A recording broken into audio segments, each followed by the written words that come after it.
지금 이 시각 여러분이 주목하는 뉴스 만나보겠습니다. 길 위에서 우연히 준 지갑 안에 마약으로 의심되는 가루가 발견된다면 얼마나 당혹스러울까요? 이런 일이 실제로 벌어졌습니다. 주운 지갑 속에서 의심물질을 발견한 시민은 지구대에 신고했고 해당 가루는 중독성 강한 마약으로 밝혀졌습니다. 경찰은 인근에 있던 지갑 주인 남성을 긴급 체포했는데요. 남성의 옷 주머니에서도 마약이 발견됐습니다. 경찰은 이 남성을 마약 소지 혐의로 구속했습니다. 김수빈 기자의 단독 보도입니다. 좁은 골목 사이로 경찰차가 줄지어 들어옵니다. 주차돼 있는 한 차량을 수색하기 시작합니다.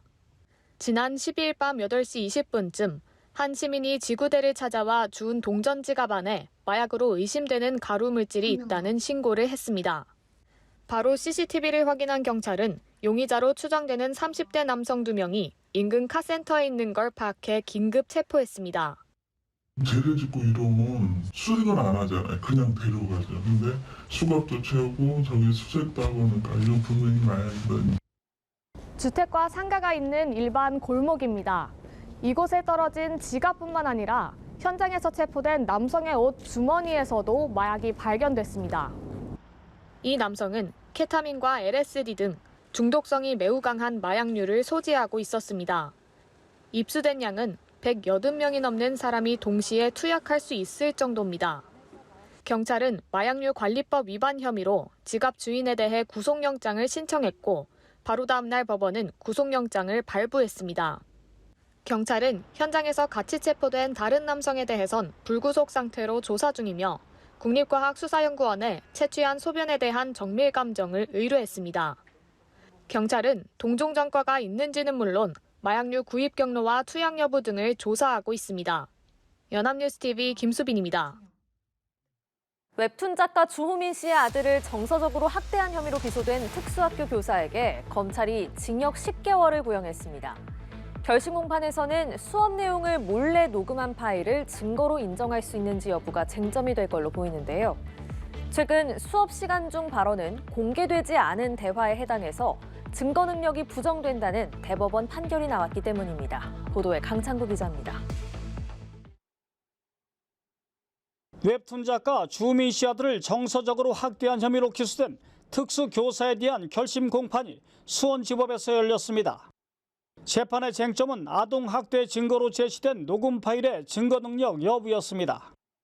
대법원은 최근 아동학대 혐의로 기소된 초등학교 교사 A씨에게 벌금 500만 원을 선고한 원심 판결을 깨고 사건을 서울 동부지법으로 돌려보냈습니다. 수업 시간 중 발언은 공개되지 않은 대화에 해당해 통신비밀보호법에 따라 증거 능력이 부정된다는 이유를 들었습니다. 두 사건은 학생 부모가 아이에게 녹음기를 들려 학교에 보냈고 수업 내용을 녹음해 파일을 증거로 제출했다는 공통점이 있습니다. 담당 판사는 최근 대법원에서 녹음 파일의 증거 능력에 관한 판결이 나와 검토가 필요하다며 검찰과 변호인 측에 추가 의견 제시를 요청했습니다. 이에 대해 검찰은 중증 자폐성 장애를 앓고 있는 피해 아동은 스스로 방어할 능력이 극히 미약해 대법원 사건과 차이가 있다며 징역 10월에 취업 제한 3년을 구형했습니다. 반면 피고인 측 변호인은 대법원 판례는 수업 내용이 불특정 다수가 아닌 교실 내 학생들에게만 공개된 것이란 취지라며 녹음 파일은 통신비밀보호법상 타인 간 대화에 해당해 유죄 증거로 사용할 수 없다고 주장했습니다. 앞서 주씨 측은 재작년 9월 아들에게 녹음기를 들려 학교에 보낸 뒤 녹음된 내용을 기반으로 교사 B씨를 아동학대 혐의로 고소했습니다. 해당 교사에 대한 동료 교사들의 선처 탄원에 경기도교육청은 직위 해제됐던 교사를 지난해 8월 복직시켰습니다.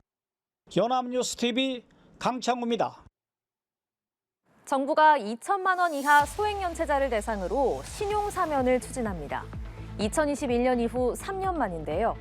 금융당국은 오늘 협약식을 열고 서민과 소상공인에 대한 신용사면을 시행해 이들의 경제활동 정상화를 돕겠다고 밝혔습니다. 이번 조치에 따라 약 290만 명의 연체 기록 공유가 제한될 걸로 보이는데요. 신용사면이 반복되면 도덕적 해이가 심해질 수 있다는 우려의 목소리도 나옵니다. 박지훈 기자입니다. 정부가 지난 2021년 이후 3년 만에 다시 한번 신용사면을 단행합니다. 코로나와 고금리 등 예측하기 힘든 충격에 의해 금융거래가 어려워진 서민들을 도와주겠다는 취지입니다.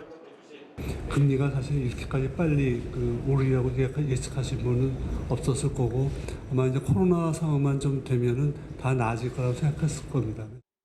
대상은 2천만 원 이하 소액을 연체한 개인 또는 개인 사업자입니다.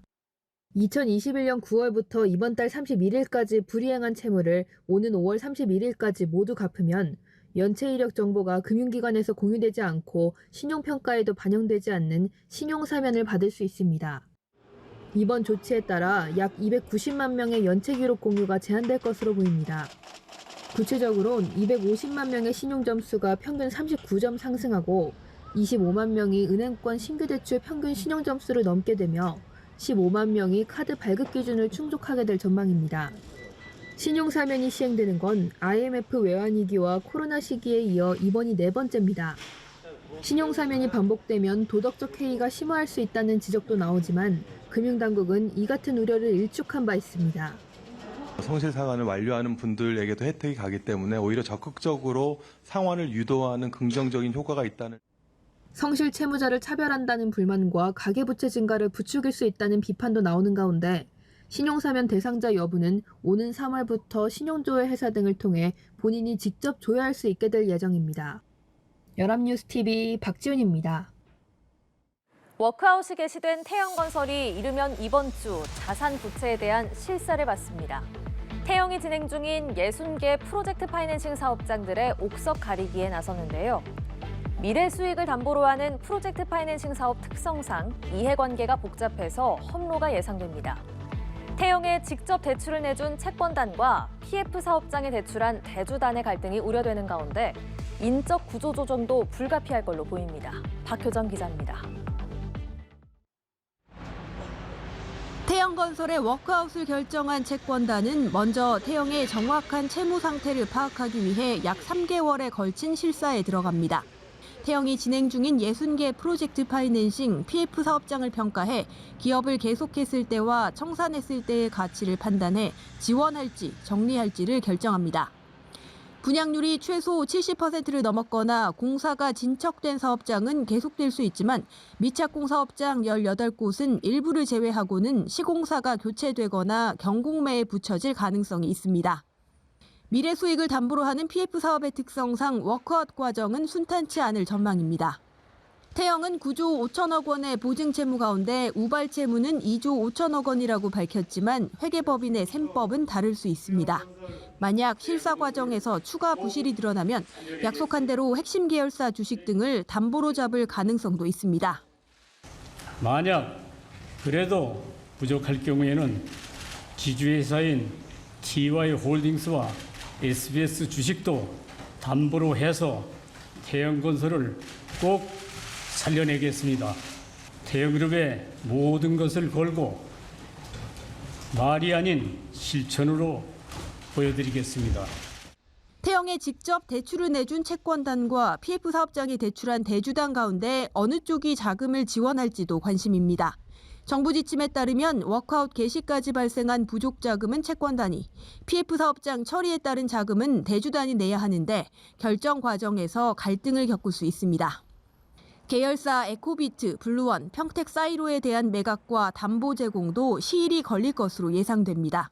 인적 구조 조정 역시 불가피한데 태영건설로서는 상당한 고통이 따를 것으로 예상됩니다. 연합뉴스TV 박효정입니다. 미국 대부분 지역에 북극 한파가 몰아치고 있습니다.